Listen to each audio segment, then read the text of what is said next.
All right, so we are going to talk about the core food plan. And that is followed by functional medicine doctors and functional nutritionists, of which I have been certified. And I do believe that it is the most beneficial and healthful diet to keep us healthy and vibrant throughout our lives and help prevent disease.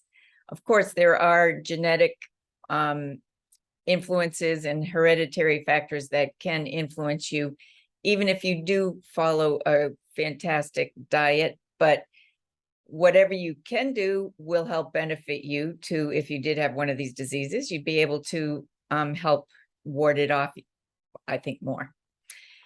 Anyway, this core food plan is based on the Mediterranean and paleo diet, the hunter-gatherer diets, which it consists of proteins, good carbs, lots of fiber, the good fats, and it's got lots of vitamins, minerals, phytoestrogens, phytonutrients, anti-inflammatories, and antioxidants that we need. And it does contain fruits and vegetables, which are like 80 to 90% water that help with hydration, but we also want to make sure that we're going to include water to hydrate our bodies, which we talked about in the first module. So, this diet consists of whole plants. So they have the fiber, the phytonutrients, the phytoestrogens, the anti-inflammatories, and the antioxidants in them. You can't go wrong with plants. So it's always recommended to eat clean. You want to try to go organic if you can. I have included a list from the Environmental Working Group about the Clean 13 and the Dirty Dozen. The Dirty Dozen are the ones that are the fruits and vegetables that definitely need to be organic because they're so thin-skinned and they absorb all the pesticides and toxins. And then the Clean 13, you could get away with not having organic. If you can't afford organic, the next best option would be to buy frozen vegetables and fruits, because once they're picked, they're cleaned and then they're flash frozen so that it does retain all the nutrients that are beneficial for us. So you just have to kind of, I guess, pick and choose what is best for you to be able to eat. But if you can't do organic, try to do local farm stands, and then make sure you know how to wash your vegetables and fruits to get all the pesticides off. So if we eat clean, organic, and unprocessed vegetables and fruits and good clean food all the way around, it just really helps decrease the burden on our liver. Our liver is the main detoxification system in our body, and we are getting bombarded. We are bombarding our bodies with toxins on a daily basis through the foods that we eat, the products we put on our skin, the air that we breathe. So our liver is pretty hard at work already. So if we can reduce the load, it will help keep it functioning normal and prevent further disease in our bodies. This diet also contains quality proteins, and we need these proteins to help repair and grow our cells, especially in our muscles. And the proteins also stabilize our blood sugar and our insulin levels, and they keep us fuller. It helps control our hunger, so we're not as hungry as often, which in turn will help control our weight. So recommendations for the proteins, which other than seeds and nuts are usually meat, poultry, or fish. So for the meat and poultry, it's recommended that they're grass-fed, pasture-raised, free-range. And then for fish, being wild caught, that is the cleanest. Being clean like that, they have less toxins, and their omega-3 fatty acids are increased because they're nice, clean. sources of protein for us. So it also is recommended that you have protein with each meal and each snack. And so that can keep you at a steady, keep your hunger at a steady level so you're not up and down snacking all the time. And it helps just balance your whole body out. This core food plan also includes a balance of quality oils or fats. So these will help decrease your inflammation. And we want to increase our fatty acids, our omega-3s that come mostly through fish and plants and nuts and seeds. And then we want to decrease our saturated fat, which is the saturated fat from animals. And then we want to eliminate the trans fatty acids, all the trans fats in all processed foods. So also you want to steer away from fat-free foods, because when they reduce the fat, they just add sugar. And we'll be discussing sugar in its own video, because there is a lot to discuss with that. But you want to stay away from the trans fats, because that is what increases our triglycerides and cholesterol. It increases our body fat and our weight gain, and they're not healthy for us at all. As far as the healthy fats go, we get those through coconut oil, extra virgin olive oil, avocado oil. You can eat grass-fed butter, and then, or ghee is a butter, it's clarified butter, and they take the saturated fat out of that butter. And then the anti-inflammatory fats are from the omega-3s, which are in the fish, which are the more oily fish, like, and they're usually the smaller fish, although tuna is included in that too. But it is a larger fish, so you want to maybe not have as much of that. But you want to stay with the smaller fish like salmon, mackerel, sardines, because they're on the lower chain of the feeding. They're on the lower part of the feeding chain. And so they aren't as apt to have as many toxins or mercury in them. So that's another good reason to stick with those kind of fish. And then with the oils, the coconut, extra virgin olive oil, and avocado oil, you want to stay with a high quality oil. And they have to be they're usually in a darker colored glass container, not plastic. If it's not high quality, it can have fillers in it. And if it's in a plastic container, it's not going to stay good. And if any of these oils are exposed to heat, they're going to go rancid. So you want to keep it in a cool environment. And they say it's good to have at least 4 servings of your good fats per day. And now, like, a serving of nuts is usually a quarter of a cup, or nuts or seeds, quarter of a cup, and usually it can fit in your palm of your hand. 2 of those servings equal the 4 servings of your fats.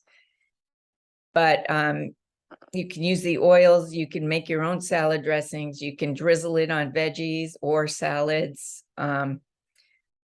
or I don't know, whatever else you want to drizzle it on. So there are ways to get your share of your servings of the good fats, quality fats. And then as far as the nuts and seeds go, actually nuts seem like almost the perfect food. It's got the fiber, the fat, and the protein in it. So they also have magnesium, selenium, and zinc, but you don't want them to be full of sugar or full of salt, because they're not going to do their jobs correctly if they are. So you can have them roasted or raw, and then you can even make your own nut butters or seed butters with them. If you have a Cuisinart, you just do that and add water, and you make your own butters that might be a little cheaper in the long run. But and then the nuts and seeds are also a good form of protein if you don't eat meat. So But beware that peanuts are a high absorber of toxins, so they recommend going organic for having peanuts. And also, really, you need to read your labels on the nut butters, and especially the commercial peanut butters, like Jif and I don't even know what, Skippy, I guess. They all have added sugar, and they have added like sunflower or safflower oil, which are those trans fats that you want to stay away from. And then you do definitely want to stay away from sugar too. So if you make your own nut butters, or if you buy natural or organic nut butters, they usually are just the nuts and their own oils, but you got to read the labels. So the nut butters are great. You can put them on celery and apples and get your fiber and your fat there. It's a good snack. You can make like a gorp mix with your nuts and seeds and some dried fruit. Flax seeds and chia seeds are good. Flax seeds need to be ground if you want the nutrients, which are the lignans that are in them. But they'll act as a great fiber if you don't grind them, but they are kind of pointy sometimes. So just beware of those. But you can always add those seeds and stuff to smoothies also and get your daily dose that way too. So, and tahini is ground sesame seeds. So that's often in the more of the Indian or Far Eastern type foods, recipes, but you can use those on veggies, and it is found in hummus, and you can use it as a spread if you like that. So, and then the next up in this core food diet is fiber, and we all need extra fiber. We're supposed to get 25 to 35 grams of fiber a day. And there was a study done that says that the people who eat a lot of processed foods, they get only a third of the recommended daily requirements of fiber. So if you don't have enough fiber, you're walking around constipated. And when you're constipated, your body has a backup of toxins in there because they're not being eliminated through your colon, your large intestine. So then they sit there and your body ends up, your immune system doesn't know what to do with it, and you end up with either an autoimmune disease or forming some other diseases. So it's really important to have a good bowel movement every day and maybe increase your fiber intake. So we get our fiber from whole grains, from the nuts, beans, all the vegetables and fruits that we eat. And the nice thing about fiber is that we get them from the good foods, like the fruits and vegetables and nuts and seeds and things. So we don't have to eat as many of those, yet we become fuller sooner. So that helps eliminate us eating more calories. Although the nice thing about eating lots of vegetables and fruits is that they don't really have many calories. So you can eat a lot of them and feel full. So you don't eat as much of the other junk food type stuff. So it really helps control your weight. Now, there are two different kinds of fiber, and we do need to use both of them. One of them is the insoluble fiber, which is what we get through our fruits and vegetables and beans and bran and nuts and seeds and whole grains. So they kind of act as a broom. So they help scrub the inside of our intestines, grab up the toxins and waste products, and then move them out. So that's very beneficial to keep us on a regular basis. And if we aren't, then definitely we need to use the soluble fiber, which is usually psyllium husks, and they're ground psyllium husks. That is what makes Metamucil, which is a fiber.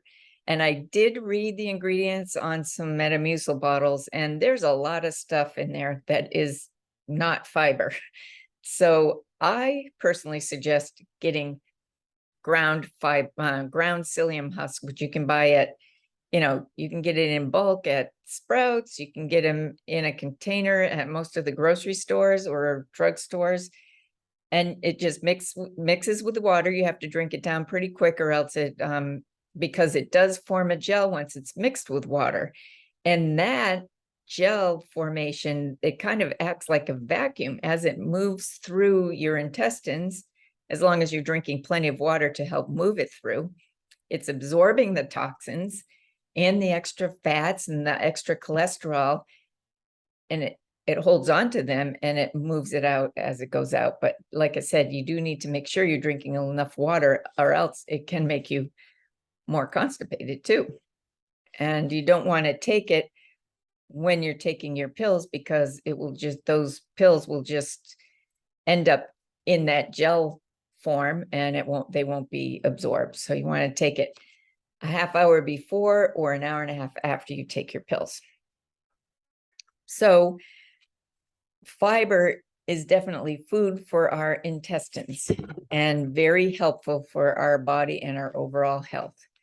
Now, in the next video, we will talk about more on the vegetables and other aspects of this core food diet. And then we'll get to the sugar. So we'll see you soon.